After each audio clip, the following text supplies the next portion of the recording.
From translation, ISV International Standard Version, this 112th day of the year today we are reading passages 2 Kings 4-5 2 Kings chapter 4, verses 1 to 44. Now the wife of one of the prophets cried out to Elisha, saying, Your servant, my husband, has died, and you know that your servant feared the Lord.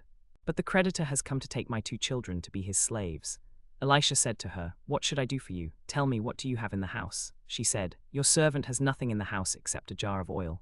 Then he said, Go borrow vessels from all your neighbors, empty vessels. Do not borrow just a few. Then go in and shut the door behind you and your children, and pour out into all these vessels. When one is full, set it aside. So she left him and shut the door behind her and her children. They kept bringing vessels to her, and she kept pouring. When the vessels were full, she said to her son, Bring me another vessel. But he said to her, There is not another vessel. Then the oil stopped flowing. She came and told the man of God, and he said, Go, sell the oil and pay your debt. You and your sons can live on what's left. One day Elisha went to Shunem, where there was a prominent woman who urged him to have a meal. So whenever he passed that way, he would stop there to eat. She said to her husband, I know that this man who regularly passes our way is a holy man of God. Let us make a small upper room for him on the roof and put a bed for him there, along with a table, a chair, and a lamp. Then whenever he comes to us, he can stay there. One day when he came there, he went up to the room and lay down there. He said to Gehazi his servant, Call this Shunammite woman. When he had called her, she stood before him. He said to him, Now say to her, Look, you have been concerned about us with all this care. What can I do for you? Should I speak on your behalf to the king or to the commander of the army? She answered, I am living among my own people. So he said, What then should be done for her? Gehazi answered, She has no son and her husband is old. Then Elisha said, Call her. When he had called her, she stood at the entrance. He said, About this time next year you will be embracing a son. She said, No, my lord, man of God, don't lie to your servant. But the woman conceived, and at about the same time the following year she gave birth to a son, just as Elisha had told her.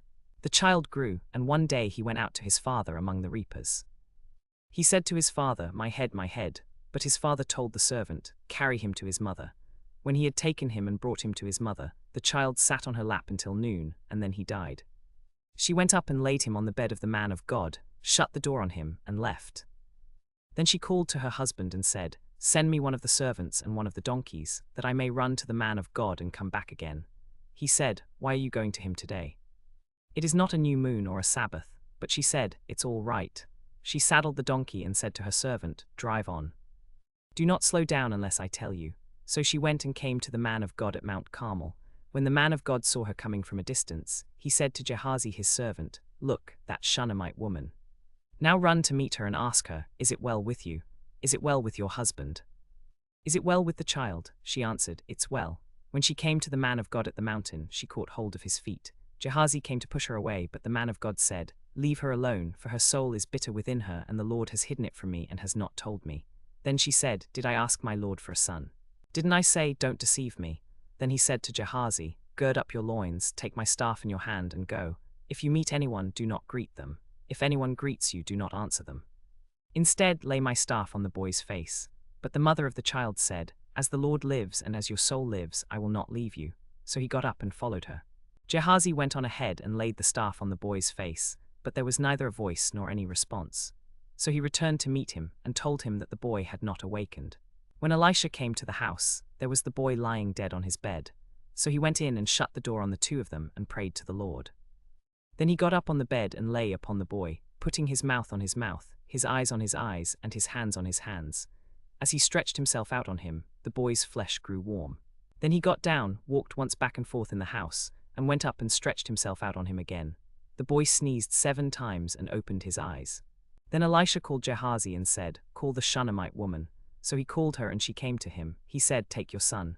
So she came in, fell at his feet, and bowed to the ground. Then she took her son and went out.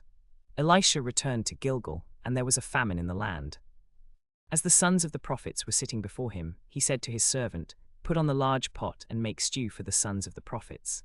Then one went out into the field to gather herbs, and he found a wild vine and gathered from it a lapful of wild gourds. He came and cut them up into the pot of stew, though no one knew what they were. They served it to the men to eat, but when they tasted it, they cried out, There is death in the pot, so they could not eat it. But he said, Then bring some flour. He threw it into the pot and said, Serve it to the people to eat. And there was nothing harmful in the pot. A man came from Baal-Shalisha. bringing the man of God 20 loaves of barley bread made from the firstfruits, along with fresh grain in his sack. Elisha said, "Give it to the people to eat." But his servant said, "What am I to set this before 100 men? However, he said, "Give it to the people to eat, for thus says the Lord, they shall eat and have some left." So he set it before them, and they ate and had some left, just as the Lord had said.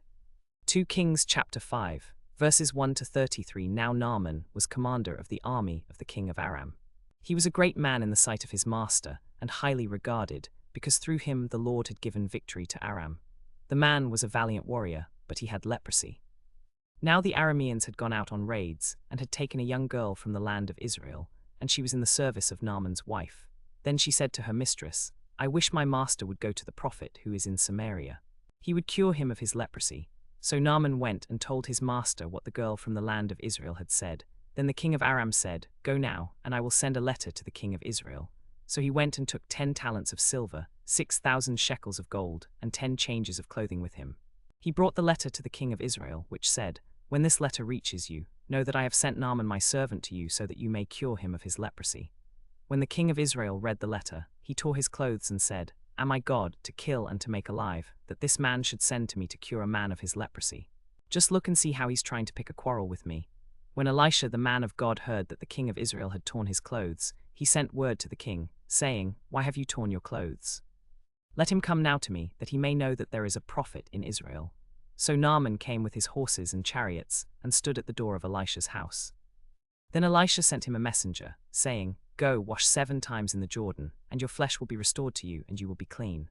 But Naaman became angry and went away, saying, "Behold, I thought he would surely come out to me and stand and call upon the name of the Lord his God, and wave his hand over the place and cure the leprosy. Are not the rivers of Damascus better than all the waters of Israel? Could I not wash in them and be clean?" So he turned and went away in anger. But his servants approached and spoke to him, saying, "My father, if the prophet had told you to do something great, would you not have done it? How much more then when he says to you, 'Wash and be clean'?" So he went down and dipped himself 7 times in the Jordan, according to the word of the man of God, and his flesh was restored like the flesh of a little child, and he was clean. Then he returned to the man of God, he and all his company, and he came and stood before him. He said, "Now I know that there is no God in all the earth except in Israel. So now, please accept a gift from your servant." But Elisha said, "As the Lord lives, before whom I stand, I will accept nothing." Naaman urged him, but he refused.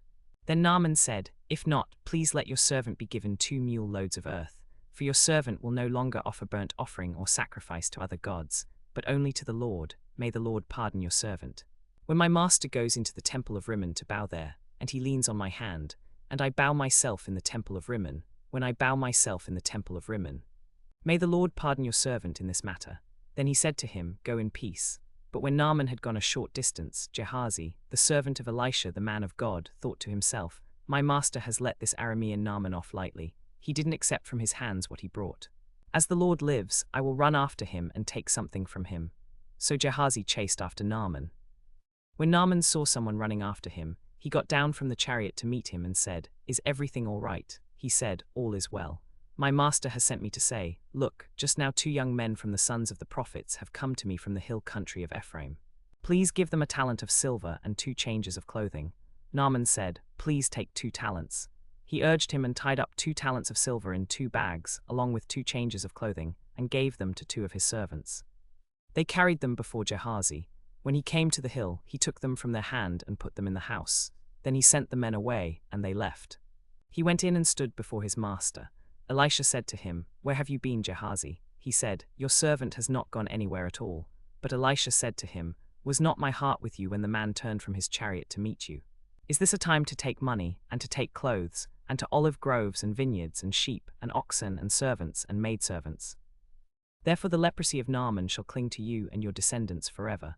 So Gehazi went out from his presence leprous like snow. Then Elisha went to Damascus. Now the king of Aram was talking with his servants, saying, "I will tell you this. The man of God certainly knows that the king has sent to him to heal him of his leprosy.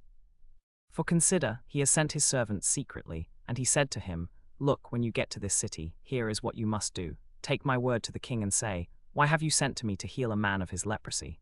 Surely you know that Aram has prophets in its midst who can cure him of his leprosy." So when the messenger came to Elisha, he said to him, "Go and say to your master, I have just now found you. Meanwhile he shall know that a prophet has been in Israel." When Elisha came to Damascus, Ben-Hadad the king of Aram was dying. And when it was told to him, saying, "The man of God has come here," the king said to Hazael, "Take a gift in your hand and go to meet the man of God, and inquire of the Lord through him, saying, Will I recover from this illness?"